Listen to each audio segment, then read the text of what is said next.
Amen. We could do weeks worth of studies into those reform lines and the different histories we can take to them. We've been understanding more and more, particularly these last 5 years from 2014, in this dispensation, the importance of parable teaching. So I'm hoping that as we study what we're about to, people understand that we're referring to these histories as a parable, and using in unlocking them using the same rules of parable teaching that Christ employed. So we went through the lines of end of ancient Israel, end of modern Israel, and we saw that parallel, the three groups. There was just a couple of key points that I wanted us to take from that into our next study. And those 2 points, 2 primary points. First of all, I wanted us to first see this history of John the Baptist as he gives his message from his birth to the baptism of Christ. That in this history, John the Baptist is giving a message. They're coming out of the time of scattering. God is going to gather his people. And he gives his message. And within that message, he's saying, we must prepare the way. The time is at hand. We're coming to the end of all these time prophecies. There's a Saviour being born.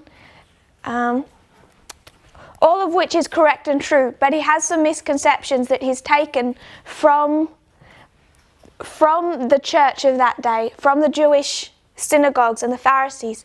And that concept is that there is a Saviour come, who is a king, is going to rule on the throne of David, that's going to conquer the Roman nation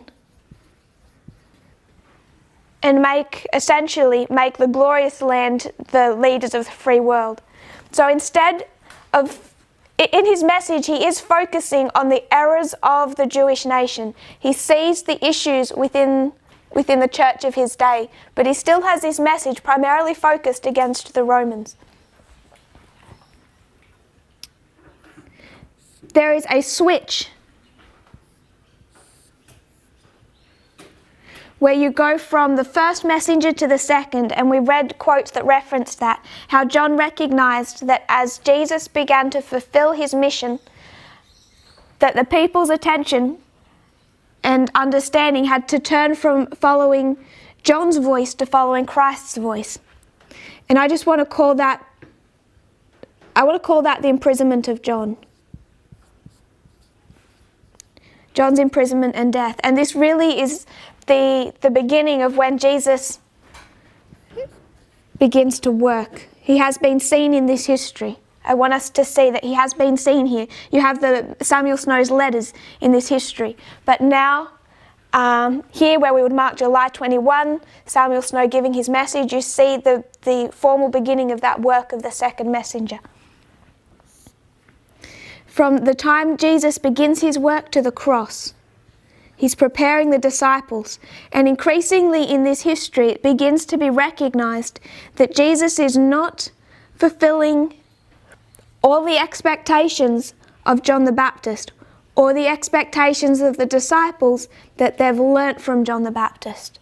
This begins to create uncertainty and tension.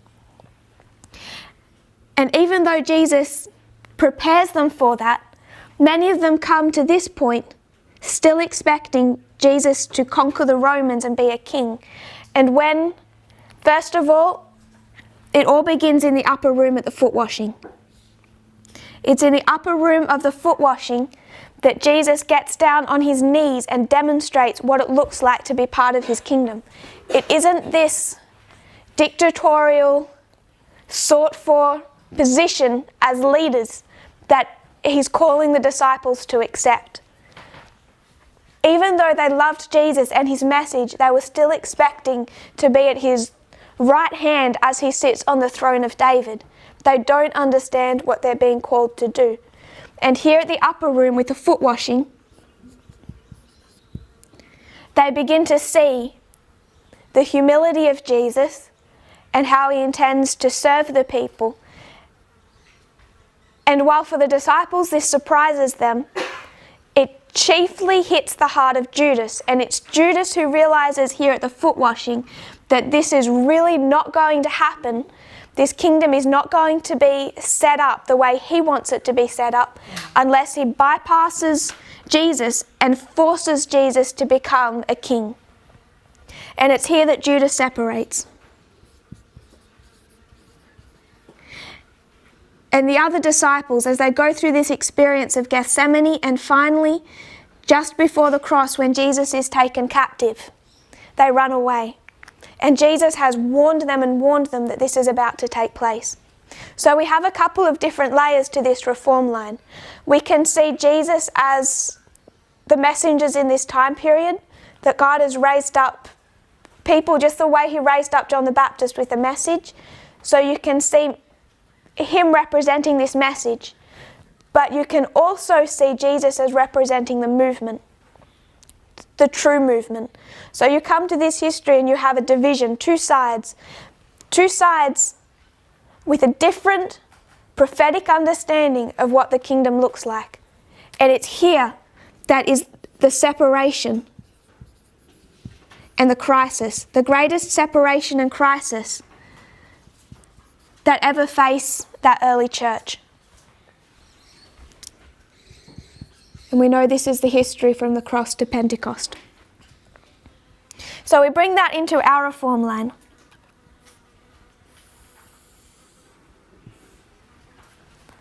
We have 1989, and in this history we have the message of Elder Jeff. 1989 to 9/11. After 9/11, we can place a wilderness, different prophetic lines that show us this history. We'll say the foundations are laid. But then we come to a waymark where we are clearly seeing, identifying prophetically a change in messenger. And this occurs at this waymark, the midpoint, which would line up with Samuel Snow or the beginning of the work of Christ or Joshua, and we can identify that waymark as 2014. We identify this waymark as 2019, and this waymark as Panium. Raphia and Panium, the two battles illustrated in Daniel 11. So first, the first messenger, Elder Jeff. Elder Jeff writes the Time of the End magazine.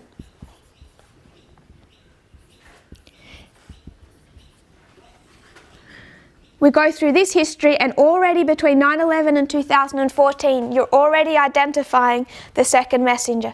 In 2009 and 2012, there's a message given as relates to time setting, in the 2520. But it's from 2014 forward that you have a change in leadership of the movement. And that change in leadership has increasingly, particularly in the last few months, been sounding more and more contradictory to what Elder Jeff believed in this history and wrote in the Time of the End magazine. And the current crisis we find ourselves in is that we find ourselves just prior to this waymark. I'm going to label this foot washing as August this year. It's already been laid out towards the end of August. That had been laid out. That work of organisation in Germany split this movement into two separate groups. Those who believed that we were rejecting the message of John or Elder Jeff in the Time of the End magazine, and those who could understand, based on this increase of knowledge, that while we differ from some of his conclusions that came from Laodicean Adventism, and he recognises they came from Laodicean Adventism, that God is teaching his people more clearly than ever before what his kingdom looks like. So it's primarily this history I want us to identify, the separation and the crisis we currently find ourselves in. because most of us are aware that that is what we're going through. And this has, particularly from August, been an issue over a different prophetic understanding. And what Elder Jeff has been saying is that we have rejected his message of the Time of the End magazine. Particularly his understanding of how he identifies the UN and globalism as the dragon power. So here John the Baptist is focusing against the Romans.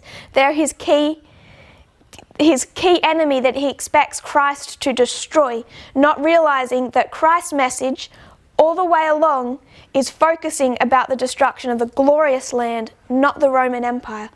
Our message, particularly from 2014, as we have begun to teach, we are teaching about what is happening in the glorious land that we see fulfilled under Donald Trump, unilateralism, dictatorship, differing from the message here that's focusing on the concept of the UN. That's really, in a nutshell, the differences between the two groups. And what he is saying is that because we differ in any way from the Time of the End magazine and his beliefs when he wrote it, not necessarily the words, but Elder Jeff's beliefs as he wrote that magazine, therefore we must be in apostasy. But you can see that at the end of ancient Israel, you had the exact same scenario where there's misunderstandings that have crept into John's message from the Laodicean Jewish church structure, from the Laodicean Adventist church structure. So if this is the final apostasy that the disciples had to face in their reform line, it occurs just before the cross. I want us to be able to identify that this is the final great apostasy and division. If you ask someone to think about the history of Christ and to name the first waymark that comes to their mind, it's the cross. Even though on that whole reform line, the cross only is visible on a fractal level, because their mission was to go to the world, which is 34 AD. You have to zoom in and see as a fractal to identify the cross. And yet that waymark still carries with it the most significance. The same with Millerite history. If you asked someone to identify Millerite history, the key waymark, they would say October 22. October 22 exists only on a fractal level. It's the same waymark. But it carries with it a great deal of significance. The final great apostasy and division occurred just prior to the cross, and it's what we're currently facing. If this is the final great apostasy and division, I want us to look at the first great apostasy. The last great rebellion, go to the first great rebellion. And it's a prophetic rule we've identified for some time, that the end is illustrated by the beginning. So if you see the last great rebellion, you know that you're going to be able to trace the same steps in the first great rebellion, and the first will explain or unlock the last. There's a specific message that begins to be opened up in 2014. This is a dispensation. Within this dispensation, there's two waymarks, 2014 to 2019. One is an increase of knowledge, and one is a formalization. Same as in every history. 5 waymarks, 4 histories, 4 dispensations. In every dispensation there's a message that's unsealed, given to God's people, then formalized, and then the people are tested upon that message. This is the test. What is testing people today? When you see that message given, it also must come with a messenger or messengers. So in this history, this was Elder Jeff. He gave that message. In this history, it's Elder Parminder. In this history, I want us to see it's 2 people. And identifying that there's 2 people in this history that are identified as the leaders of the movement helps unlock the first great rebellion. So if we were to go to the first Great Rebellion,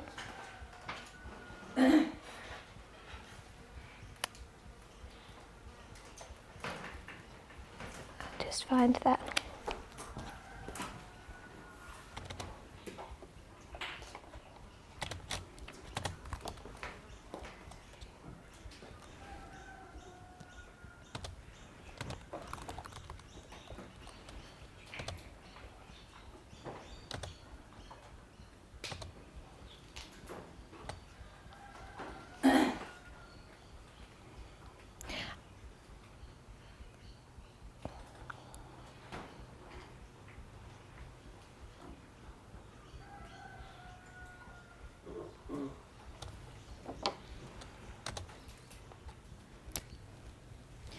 I want to mark it as the time of the end.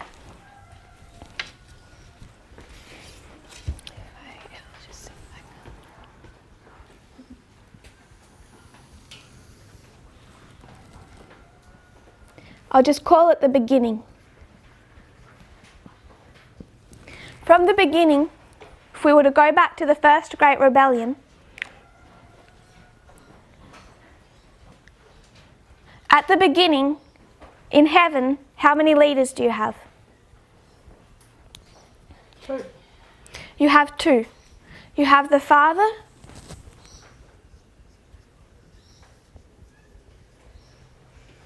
and the Son.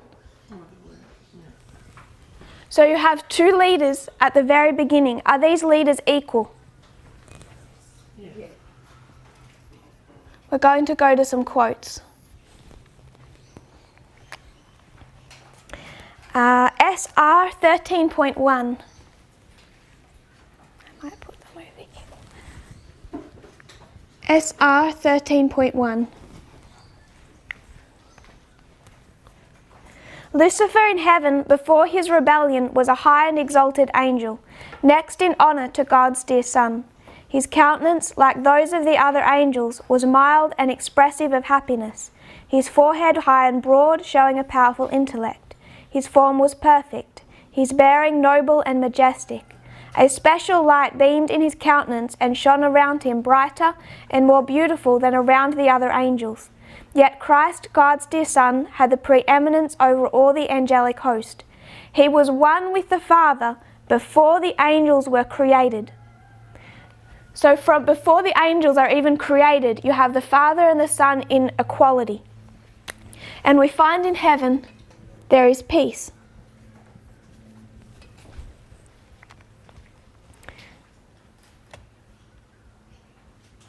We'll work our way down. SR 13.2.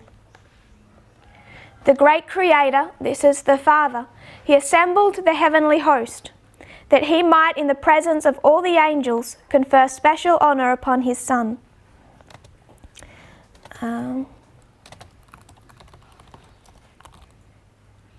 I'll just double check I have.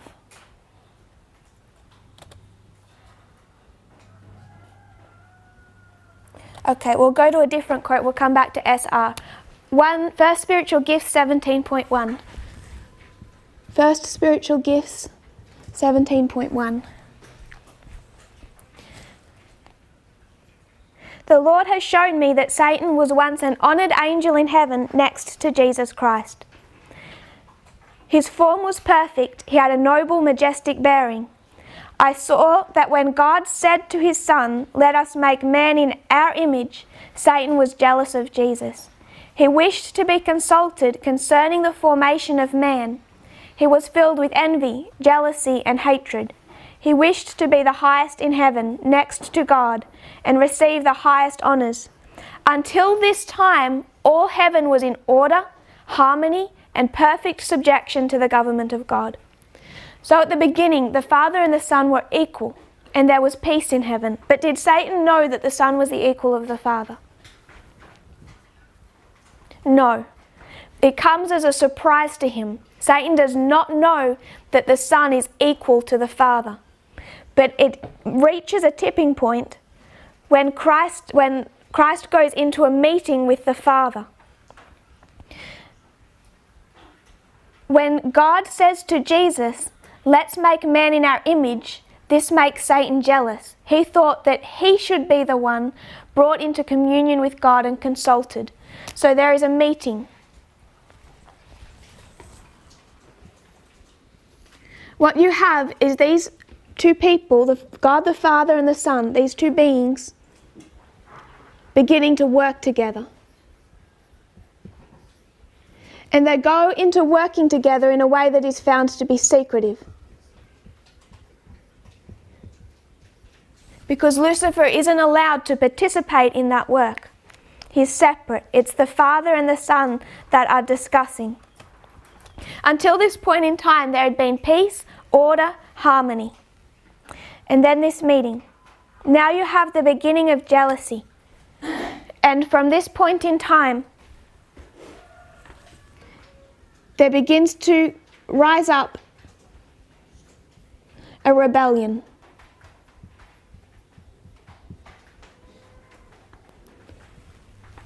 In the heart of Lucifer. This stays secret. It arises in Lucifer's heart in a secret way. He isn't yet expressive. We'll go back to SR 13.2.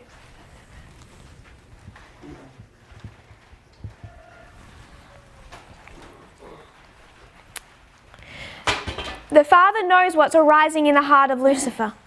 He assembles the heavenly host that he might, in the presence of all the angels, confer special honour upon his Son. The Son was seated on the throne with the Father, and the heavenly throng of angels was gathered around them. The Father then made known that it was ordained by himself that his Son should be equal with himself. Were the Father and the Son already equal? Yes, but was it made public knowledge? No. So God decides he's going to bring all the angels together and make a proclamation. He's going to say in this proclamation that the Father and the Son are equal leaders. The word of the Son was to be obeyed as readily as the word of the Father. Lucifer was envious and jealous of Jesus. Yet when all the angels bowed to Jesus to acknowledge his supremacy and high authority and rightful rule, he bowed with them. But his heart was filled with envy and hatred. Christ had been taken previously into the special counsel of God in regard to his plans, while Lucifer was unacquainted with them. He did not understand, neither was he permitted to know the purposes of God. But Christ was acknowledged sovereign of heaven, his power and authority to be the same as that of God himself. Lucifer thought that he was himself a favourite in heaven among the angels. He had been highly exalted. But this did not call forth from him gratitude and praise to his Creator. He aspired to the height of God himself. He gloried in his loftiness. He knew that he was honoured by the angels. He had a special mission to execute. He had been near the great Creator, and the ceaseless beams of glorious light enshrouding the eternal God had shone especially upon him. He thought how angels had obeyed his command with pleasurable alacrity. Were not Lucifer's garments light and beautiful? Why should Christ thus be honoured before himself? He left the immediate presence of the Father dissatisfied and filled with envy against Jesus. Concealing his real purpose, he assembled the angelic host.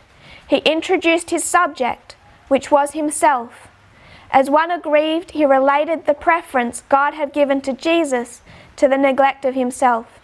He told them that henceforth all the sweet liberty the angels had enjoyed was at an end.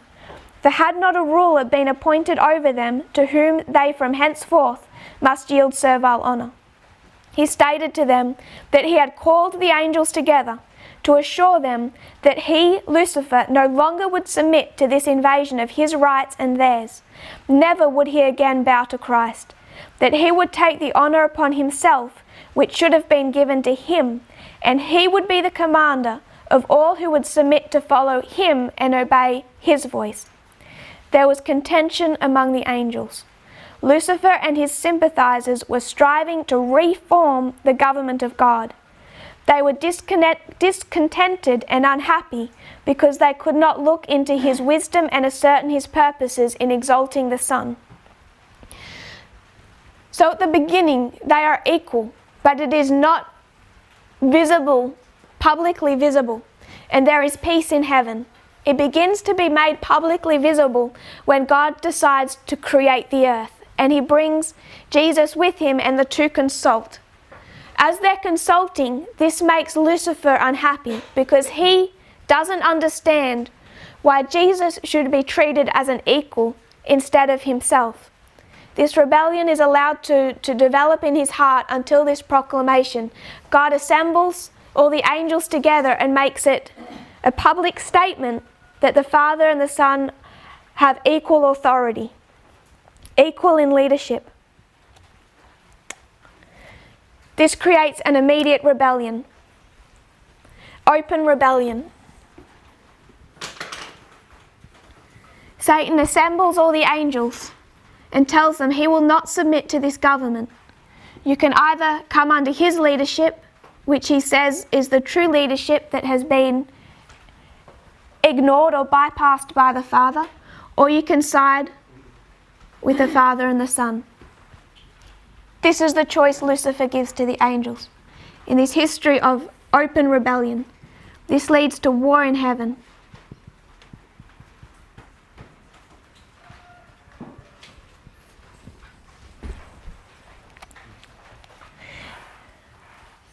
BC 973.4.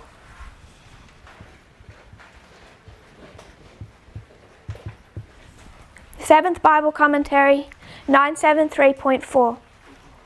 The influence of mind on mind, so strong a power for good when sanctified, is equally strong for evil in the hands of those opposed to God. This power Satan used in his work of instilling evil into the minds of the angels. This is an information war, and we've been discussing throughout our increase of knowledge and formalization that externally what we see happening is an information war, whether that's Russia or the United States. It's a war like you would have in the Stone Age, you fight with stone weapons, or in the Bronze Age with bronze weapons. We're in the information age, and they're fighting an information war, whether that's internal or external. And now you have an information war in heaven, the influence of mind on mind.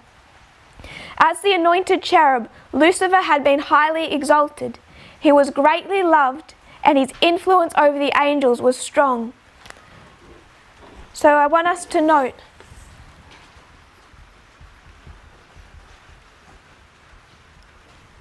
it's highly exalted.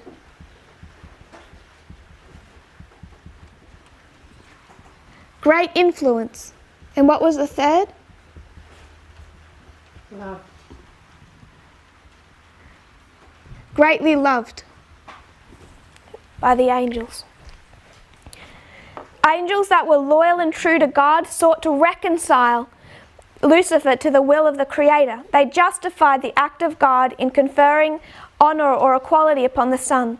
They clearly set forth that Christ was the Son of God, existing with him before the angels were created, and that Christ had always stood at the right hand of God. They urged that Christ receiving special honor from the Father in the presence of the angels did not detract from the honor that Lucifer had to this point received. But Lucifer refused to listen, and then he turned from the loyal and true angels, denouncing them as slaves to God's government. These angels, true to God, stood in amazement as they saw that Lucifer was successful in his effort to incite rebellion. He promised the angels a new and a better government than they then had, in which all would be freedom. To think that an angel should resist the law of God, the true angels warned the rebellious to close their ears to Lucifer's deceptive reasoning, and advised him and all who had been affected by him to go to God and confess their wrong. So he also employs a deceptive reasoning.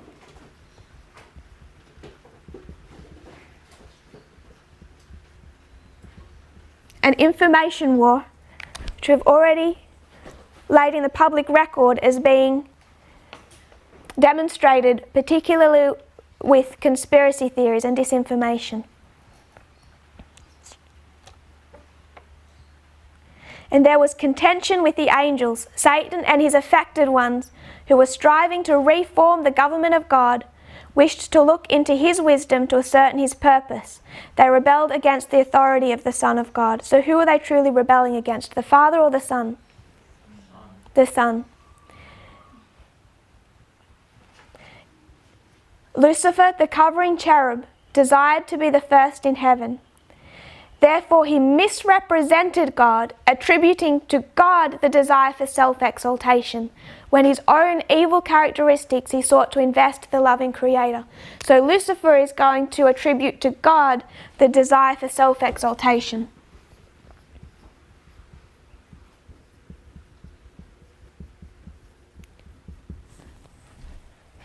When it was actually his own characteristic. And thus he deceived the angels by misrepresentation.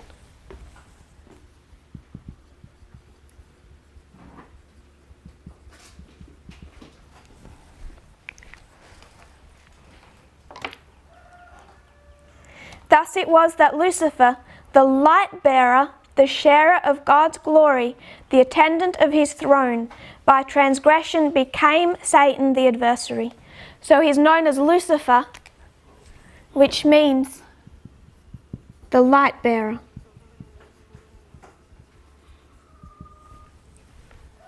Lucifer, who was the light bearer, the sharer of God's glory, by this rebellion and sin went from being the light bearer to the adversary, the enemy. The loyal angels hastened speedily to the Son of God and acquainted him with what was taking place among the angels. They found the Father and the Son in conference, determining the means by which, for the best good of the loyal angels, the authority of Satan could forever be put down. In this battle, every angel would choose his own side and be manifested to all. And then you have the war in heaven. All the heavenly host was summoned to appear before the Father, to have each case determined. Satan exultingly pointed to his sympathizers, comprising nearly 1/2 of all the angels, and proclaimed, "These are with me. Will ye expel these also, and make such a void in heaven?" He then declared that he was prepared to resist the authority of Christ and to defend his place in heaven by force of might. There was war in heaven. Satan and his angels were thrown out. Not a taint of rebellion was left.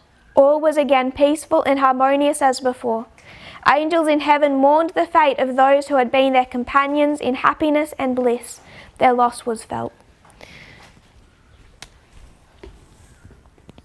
How many angels did Satan take out with him? Just under half. In another passage, it's described as 1/3. Some had gone over to his side that then repented and came back. So this is the first rebellion.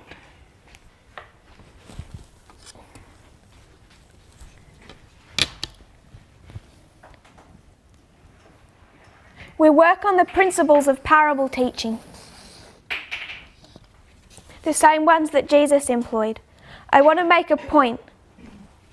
When we look at our reform line,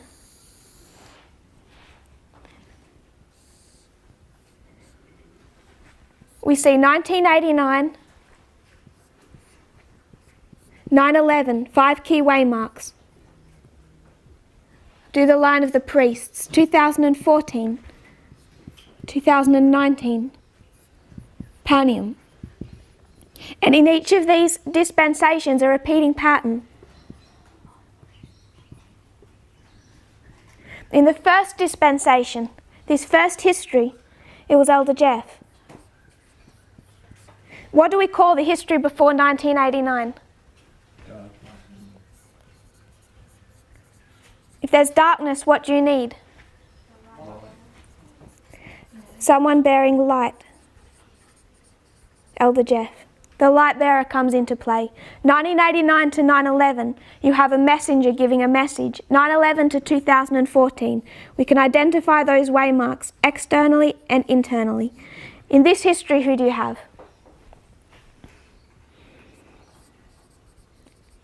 Elder Parminder. The studies of the 2520 and time, 2014 to 2019. This is 2016, 2018. Increase of knowledge, formalization. In this history, I've been the one sharing that message, understanding and sharing it. So you have 3 different people in each dispensation. At this waymark, you have a change in leadership. From the first to the second. This is Boston, Samuel Snow, the Jordan, Joshua, whatever reform line you're looking at. 2014 lines up with 1798, all of which are at the beginning of an increase of knowledge. In that way they line up. Increase of knowledge, increase of knowledge. 2014 there's an increase of knowledge.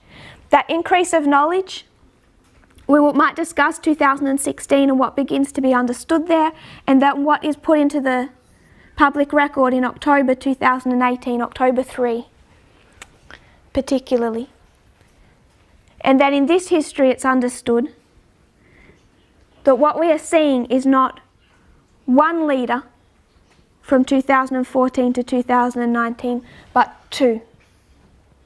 And when there is this leadership change in 2014, it's not just one person, as you find in the history of Snow or the history of Moses or Elijah and Elisha. In those histories, there's 2 at the time of the end. Shortly after 2014, 2015, Elder Parminder is anointed, and this is where we begin to parallel internal, external. There's a change in leadership within the glorious land and a change of leadership within this movement. So externally, 2015, you have Donald Trump begins his campaigning. He announces his candidacy and begins to campaign. 2015, internally, Elder Parminder begins to teach. 2016, externally, Donald Trump elected. Internally, Elder Parminder anointed. 2017, 18, there's lines already done where you can parallel all through that history. So in 2019, externally, if you know there's an impeachment, what do you know there is internally? An impeachment. Protest against the leadership. But from this time in 2014, there's 2 co-leaders based on this model and others. And this is Parminder and myself. Most of us are aware that in the earlier months of this year, around April, Elder Jeff, although he'd been saying it before, publicly recognised. And in that camp meeting in Arkansas, Elder Jeff says, I'm passing the mantle to the second messenger, and that second messenger is Elder Parminder. He publicly announced that he was the first and that he was stepping down, he was going into retirement and leaving room for the second. That people needed to start watching and following Elder Parminder instead of himself. He identified and understood that prophetically. So throughout this dispensation, Elder Jeff has recognized that Parminder is the leader of the movement. What he did not recognize is that they were 2 and that they were equal. No one protested, mostly, when Parminder took over leadership of the movement. That was done without any great deal of anxiety or trouble on people's behalf. Most people willingly and happily accepted that. There's been peace throughout this history. But then it comes to the formalization of the message. And in October last year, I travelled to Arkansas to give that message. And it became apparent, and some people commented on it, that it was clear that in giving this message and in the months afterwards, that in a leadership kind of way that Parminder and I had begun to work together.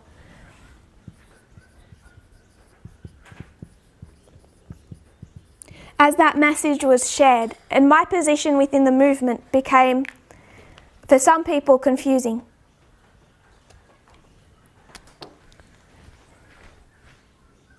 And tension began to rise.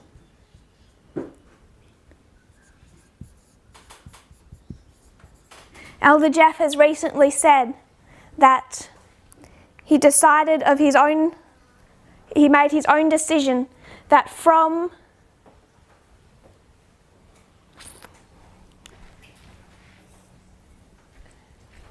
I might rub this out so it doesn't look so confusing.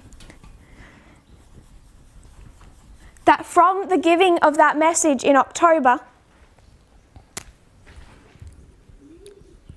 of 2018, he came to a point months before this division and controversy began, that he would no longer listen to my videos or that of Elder Parminder. And before he stopped listening, he also decided that he would no longer concentrate. He didn't want to look at what was being shared. He was already rejecting. In fact, when the message was given in October, I think I've described that in Germany and in Zimbabwe, for those that have watched those videos, that the message given in October he did not accept, he did not understand. But he pretended to, or he was talked into it. So he felt comfortable saying that he did. But even now he said that he didn't then accept it either. This begins to create jealousy and conflict within the movement. It became known through different prophetic lines that Parminder and I are equal as leaders of the movement. It was decided at the German camp meeting that I would be ordained as an elder.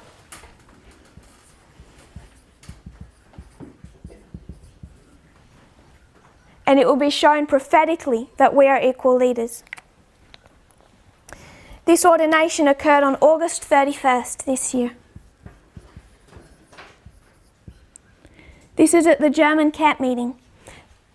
That night there was to be a meeting with the FFA ministry in Arkansas between the elders of the movement, Parminder, myself, Tabo and Marco, and Future for America, the North American branch of the movement. That first meeting of August 31st was when everything went wrong. It began to break down. We decided to stop the meeting, give people a time to think, come back once they had suggestions of how to move forward. We came back together shortly after, September 1st. By midnight, September 1st, there was a total split. Elder Jeff had already shut down bank accounts, changed passwords, completely separated himself from the movement. It occurs on the same days at the same point in time as there is a proclamation that there are two equal leaders of the movement.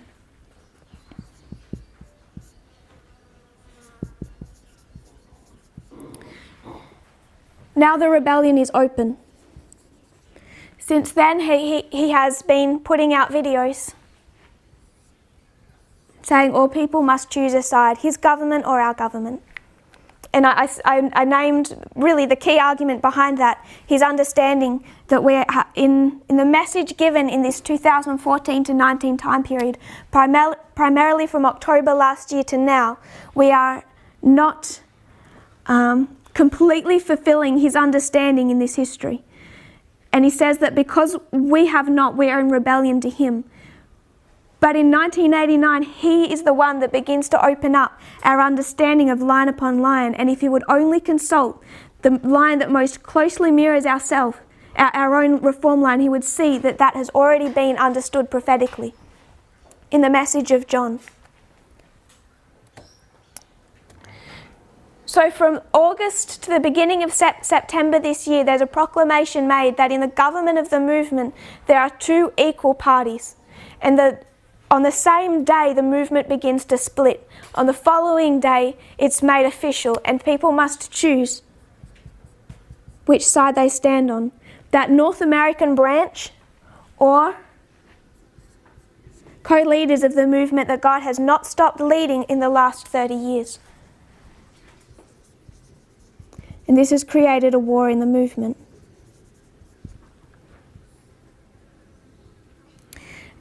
one evidence Elder Jeff continues to give throughout his presentations as to why he's on the right side. He continues to use what I would call deceptive reasoning. He says that because he's the minority and the minority is always right, therefore it must mean that his position is the correct one, and Parminder and I are in error and rebellion. He continues to insinuate or state plainly that because he's the minority, he must be correct, because the minority is always right and the majority is always wrong. I have issue with that, because in the first rebellion, if you wanted to be in the minority, you're in danger. You're on the wrong side. You can't use such weak, non-prophetic arguments to decide what we believe as majority and minority. That is not a prophetic argument. That is a manipulative argument.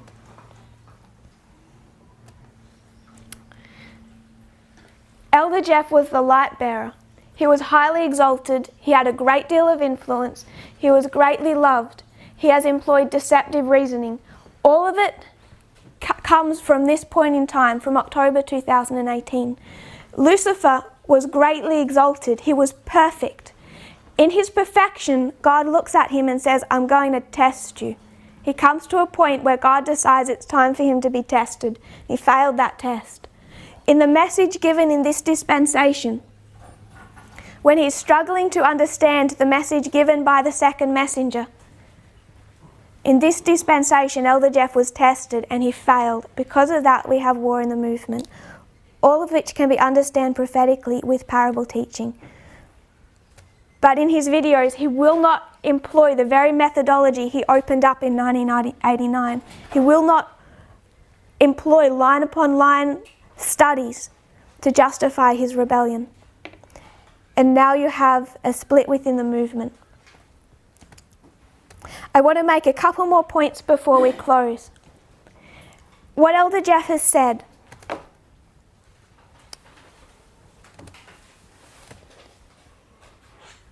He said, my argument is about application, not about lines. The lines are sound. And when he says this, he's talking about the lines I have taught since October. So he's talking about what I have taught. And he says that the lines that Tess has taught since October are sound. He cannot argue against the lines that have been taught. He says he doesn't have a problem with Boston, Concord, Exeter test, that repeating pattern. He says it fits, it is powerful. This is the problem he is in. And what he's being forced to say is, he's being forced to say that God led me in this history. If this is 2014, this is 2016, 2018. He's forced to recognize that what has been uncovered is of God. He can't argue against the lines. They're true in his word, they fit, they're powerful. But he's having to play a game of Jenga, start taking out bits that he doesn't like or agree with. And a study was done earlier this week that showed how God has led from 2016 forward. He says he believes the lines. It's not just the repeating pattern that he claims to believe in. One of the ones he claims to believe in is what was opened up in 2016. This was the increase of knowledge.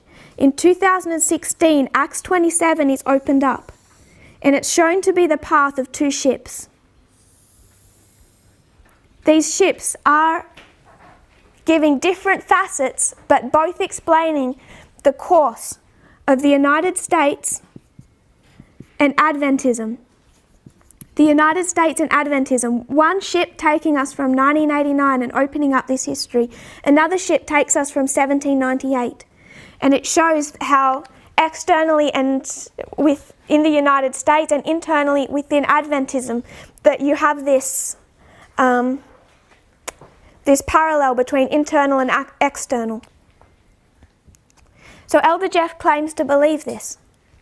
If you go to this first line of Acts 27, this is the ship of Adramyttium.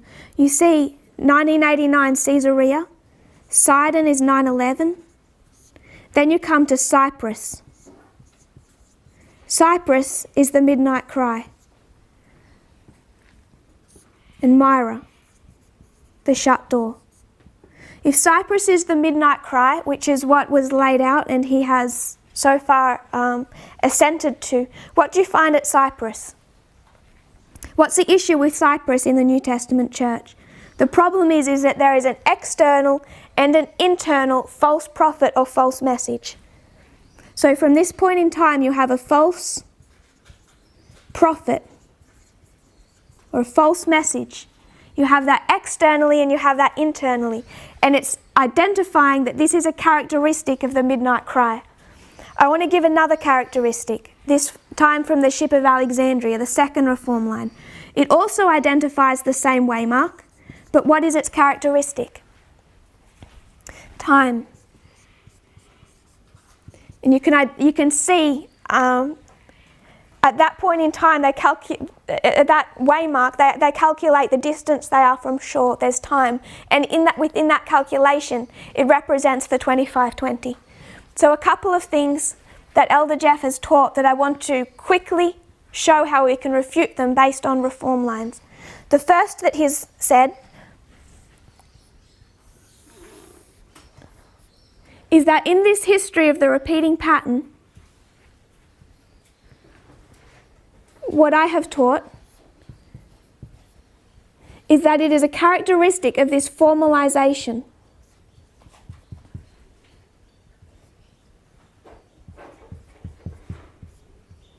In every dispensation, a different message formalized. It's a characteristic of this formalization that it has some association with time. In this history, it's the Time of the End magazine. In this history, it's 2012. It's an understanding of time setting. In this history, October 2018, it's the prediction of 2019 as the Battle of Raphia. You can go to the full line of 144,000 and see just prior to the second advent, God gives the day and the hour. So the formalization of every message, it has a connection to an element of time. Even though Elder Jeff hasn't yet accepted time setting, he's identified that we are now in a history after the time of the end where time is now again a relevant factor, a relevant part of the message. So the formalization in every dispensation has a connection to time. Elder Jeff has rejected this waymark, and the reason he has rejected 2012 as the formalization of this message is because he must, to justify himself, reject that Parminder played a part in this history. So he's rejecting the repeating pattern. Something he claimed he believed in. He said it fits, it's powerful. I don't think even Elder Jeff himself realizes the destruction he's doing to our prophetic understanding. I don't think he's seeing the consequences. That when he does that and he removes Elder Parminder from this history, because he has to remove the second leader, that he's destroying the repeating pattern in rejecting the formalization of that message, the connection to time. One other subject I want to deal with briefly. A second point that he has taught recently. He's identified the midnight cry as it goes through our history. And he's identified the message that I gave in October as, the lines at least, as true and God-led. But what trap he's having to fall into is he's had to say that the messages that God gives are now mixtures of truth and error. So while he would say that it's God that's given this message and led in its understanding, he's also saying that it is so mixed with error that it must all be removed from their YouTube channels and no longer taught. So he's mixing this message of truth and error into what God has opened up.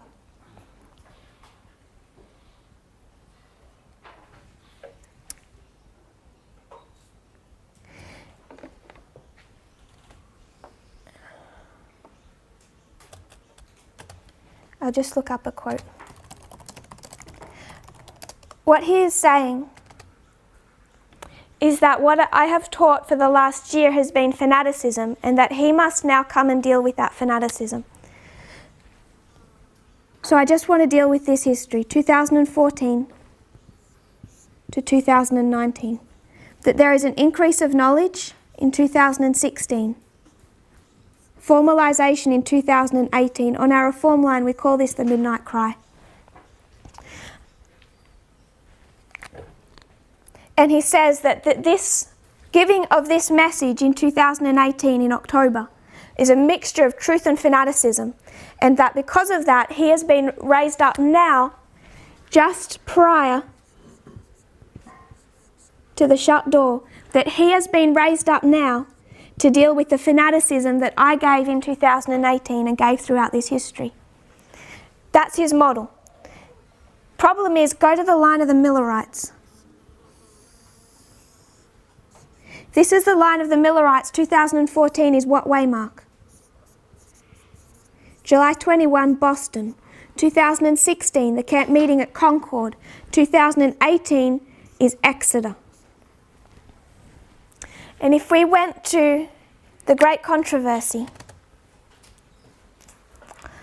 Great Controversy 398.2.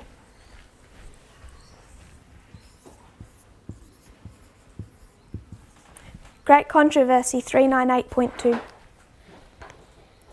At this Exeter camp meeting, how many tents are there? There's 2 tents. One tent is giving what message? The message of the midnight cry. What's the other tent giving? Fanaticism. Noise and fanaticism. It's known as the Watertown tent.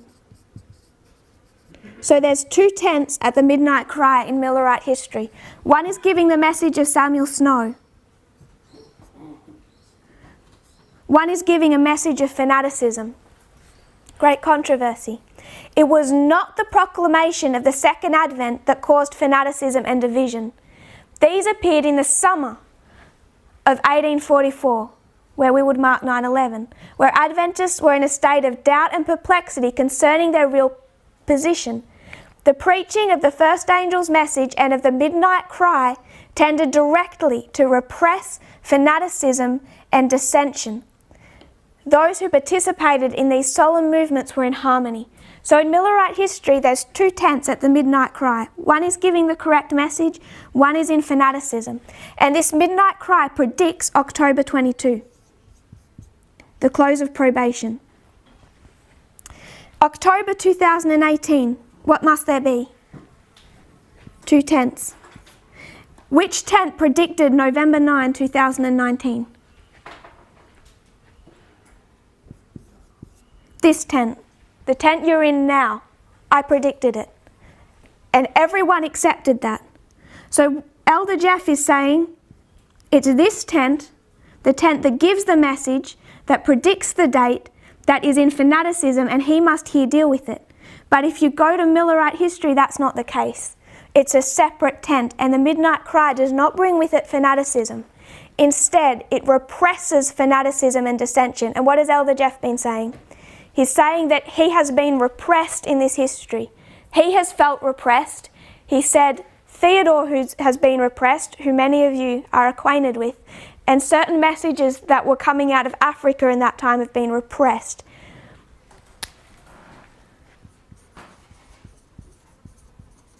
I don't know how many of you are aware what Theodore teaches, but it is fanaticism. It was fanaticism then, and it was the giving of this message that silenced him until now, when he sided with Elder Jeff, and it's again being taught. But when it comes back into this movement and it is taught, it is not taught as part of this movement. It's taught by a group who have separated themselves from this movement. We will not enter again into that fanaticism, as was taught by Theodore. So Elder Jeff's model, he who opened up 1989 and bore that light of line upon line, who says that the message of the midnight cry brought with it fanaticism, is in direct opposition to the Millerite reform line. When what happened on August 15, when that message was brought and the shut door predicted, repressed fanaticism. That message did not bring with it fanaticism. So when we come to our own, there were 2 tents in Arkansas in 2018, and we already understood the role Theodore was playing. Why couldn't the leadership in heaven identify Lucifer? Because the people couldn't have taken it. For those who were at that time following Theodore, if we had have said publicly, this is what he's doing, this is how he's undermining the message, what would people have done? They wouldn't have understood us. And many of them wouldn't have even sided with us because we would have been troublemakers. We had to wait till it's open. And when it's open, then you can state it. At the triumphal entry, the midnight cry in that history, Jesus is weeping over Jerusalem, knowing what they're about to do. We knew in October 2018 that the message was not being accepted, but you couldn't say it. Those who were shouting Hosanna in October, the same ones are separating now because they did not truly accept that message. Line upon line, we know exactly where we are. Elder Jeff is praying, he's said that publicly, he's praying that Parminder and I go into confusion. And I find that sad for him to pray that. He's identifying that we are not in confusion now. The reason that we are not in confusion, even though it's a difficult time and there is a shaking, because our position is firm based on line upon line. Whether that's the first rebellion or the history of Christ or the history of Moses or the history of the Millerites. We know where we stand in history. This first rebellion was over equality. The Midnight Cry message has been all about equality, and it is the subject that has divided this movement. It's why we're going through this final crisis. Right before the shut door for the first group of people. A necessary experience they must go to if they're able to correct their misunderstandings and go to the second. I hope that as we review where God has led us and we understand it line upon line, it helps people who are unsure about what side to take to remember how they got here and what methodology we're supposed to be using. But I also hope those that have taken the right side are able to understand or be encouraged that God has not led us astray these years. In fact, even in their rebellion, those who are separating from this movement are giving glory to God because they are fulfilling prophecy. If you kneel with me, we'll close in prayer. Dear Father in heaven, thank you for your leading. Thank you for your leading in past histories, in all of these lines and parables that you give to us to help us to understand. I pray that we will be built upon the rock so that when difficult times and shakings happen, we know what we were founded upon and we don't question it. Please lead us through this time. I pray, Lord, for our brothers and sisters who are being shaken, who are not sure where they stand, that they will see how you have led and trust in your leading. I pray, Lord, that we will not use the tactics of others, that we will represent you correctly, prophetically, not with personal attacks. Please give us the right mindset, and I pray, Lord, that you'll continue to open up to us a greater and better understanding of your character. I pray this in Jesus' name. Amen.